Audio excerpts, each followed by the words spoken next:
దేవునికి మహిమ కలుగునుగాక. ఈరోజు దేవుని వాక్యాన్ని వింటున్న ప్రతి ఒక్కరికి ప్రభునామములో నా వందనములు తెలియజేస్తున్నాను. రండి, ఈరోజు దేవుని వాక్య ధ్యానం కొరకు పరిశుద్ధ గ్రంథంలో నుండి 56వ కీర్తన 9వ వచనాన్ని చదువుతున్నాను. అందరూ శ్రద్ధగా ఆలకించండి. నేను మొరపెట్టు దినమున నా శత్రువులు వెనుకకు తిరుగుదురు. దేవుడు నా పక్షముననున్నాడని నాకు తెలియను. దేవుడు ఈ వాక్యమును మనందరి వినికిడిలో ఆశీర్వదించునుగాక. ప్రభునందు ప్రియులారా, దావీదు మహారాజు చెప్తున్న ఒక ప్రత్యేకమైన మాట. నేటి దిన వాక్యములో పరిశుద్ధాత్మదేవుడు మనకు నేర్పుతున్న ఒక గొప్ప పాఠం.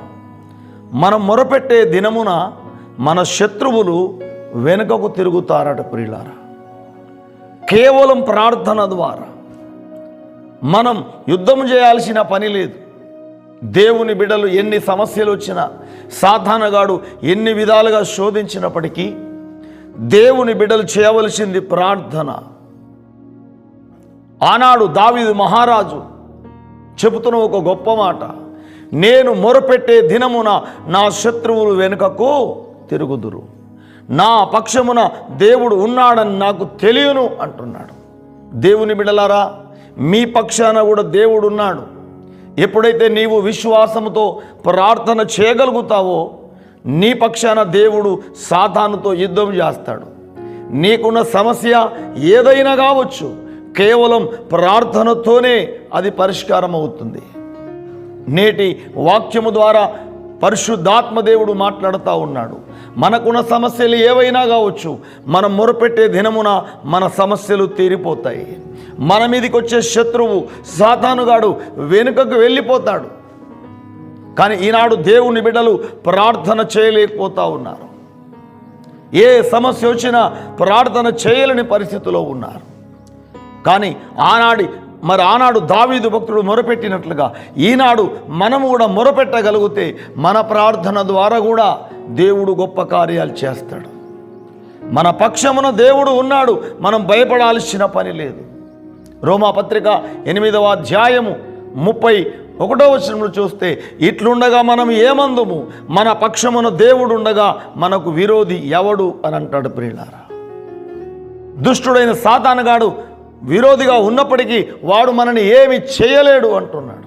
ఎప్పుడు మనం ప్రార్థన చేసినప్పుడు. ప్రియులారా, ఈనాడు దేవుని బిడ్డలుగా ఈనాడు మోకరించి ప్రార్థించినప్పుడు మన మీదకి వచ్చే శత్రువు వాడు వెనకకి వెళ్ళిపోతాడు. దావీదు మహారాజు అంటాడు 5వ కీర్తనలో, ఆ యొక్క 3వ కీర్తనలో 6వ వచనంలో అంటాడు, 10,000 మంది దండెత్తి నా మీదకి వచ్చిన్నాను, మరి నా వైపు నా చుట్టూ మోహరించిన నేను భయపడను అంటాడు. 10,000 మంది శత్రువులు వచ్చినా వారు నన్ను ఏమి చేయలేరు అంటాడు. ఎందుకంటే నా పక్షాన దేవుడున్నాడు. నేను మొరపెడతాను, నేను ప్రార్థన చేస్తాను, దేవుడు గొప్ప కార్యాలు చేస్తాడు అని దావీదు మన నమ్ముతాడు. ప్రియులారా, ఈ వాక్యాన్ని వింటున్న నీకున్న పరిస్థితి ఏదైనా కావచ్చు, నీకున్న శోధన ఏదైనా కావచ్చు, నీకున్న సమస్యలు ఏవైనా కావచ్చు, నువ్వు మోకరించి ప్రార్థన చేయి. ప్రార్థన ద్వారానే దేవుడు నీకు గొప్ప కార్యాలు చేస్తాడు. 91వ కీర్తనలో 15వ వచనంలో అంటాడు, అతడు నాకు మొరపెట్టగా నేను అతనికి ఉత్తరమిచ్చదను అంటున్నాడు. శ్రమలో నేను అతనికి తోడై ఉంటాను, అతన్ని విడిపించి అతన్ని గొప్ప చేస్తానంటున్నాడు. ఎప్పుడు మనం ప్రార్థన చేసినప్పుడు. ప్రియులారా, నువ్వు కష్టాలు శ్రమల్లో ఉంటే దేవుడు నీకు తోడుగా ఉంటాడు. నువ్వు చేసే ప్రార్థన ఆయన వింటాడు. ఆ శ్రమల నుంచి, కష్టాల నుంచి నిన్ను విడిపిస్తాడు, నేను ఒక గొప్ప స్థితిలోనికి తీసుకొస్తాడు. ప్రియులారా, ప్రార్థన ద్వారా దేవుడు గొప్ప కార్యాలు చేస్తాడు. ఈరోజు వాక్యము ద్వారా దేవుడు నీతో మాట్లాడుతున్నాడు. నువ్వు ఏ సమస్యలోనైనా ఉన్నావేమో, నువ్వు మోకరించి ప్రార్థన చేయి, దేవుని అడుగు.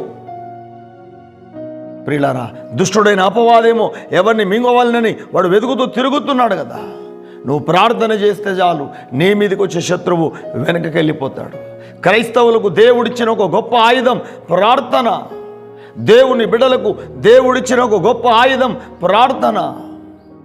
నువ్వు ప్రార్థన చేస్తే సాతానుగాడు వెనకకి వెళ్ళిపోతాడు. ఒకవేళ ప్రార్థన చేయకపోతే వాడు నీ మీదకి వస్తాడు. దేవుని బిడ్డలారా, మనం ప్రతి విషయంలో దేనికి భయపడకుండా మన పక్షాన దేవుడు ఉన్నాడు. ఆనాడు దావీదు ఏ విధంగా మొరపెట్టాడు, ఈనాడు మనం కూడా మొరపెడదాం. మన ప్రార్థన కూడా దేవుడు వింటాడు. అనేక శ్రమల నుంచి, శోధల నుంచి దేవుడు మనని విడిపిస్తాడు, మనని గొప్ప సాక్షులుగా నిలబెడతాడు. అట్టి ప్రార్థన జీవితాలు ఈ వాక్యాన్ని వింటున్న ప్రతి ఒక్కరికి దేవుడు అనుగ్రహించునుగాక. ఆమేన్. చిన్న ప్రార్థన చేసుకుందాం. మహాపరిశుద్ధుడా, పరమ తండ్రి యేసయ్యా, మీకు స్తోత్రాలు చెల్లిస్తున్నాం. నేటి దినమున మీరు మాట్లాడిన ప్రతి మాట కొరకు వందనాలు చెల్లిస్తున్నాం. ఆనాడు దావీదు చెప్తా ఉన్నాడు, నేను మొరపెట్టే దినమున నా శత్రువులు వెనుకకు తిరుగుదురు అంటున్నాడు. ప్రభువా, నీవు కూడా మా పక్షాన ఉన్న దేవుడవు నాయన. ఆనాడు దావీదు పక్షమున ఉన్న దేవుడవు, ఈనాడు మా పక్షమున ఉన్న దేవుడవు నాయన. మేము కేవలం ప్రార్థన చేయగలిగితే నువ్వు యుద్ధము చేసే దేవుడవు నాయన. ఆనాడు ఇశ్రాయేలు ప్రజల పక్షాన మీరు యుద్ధము చేసినట్లుగా మా పక్షాన కూడా మా శత్రువులతో, సాతానుతో మీరు యుద్ధము చేసి నాయన.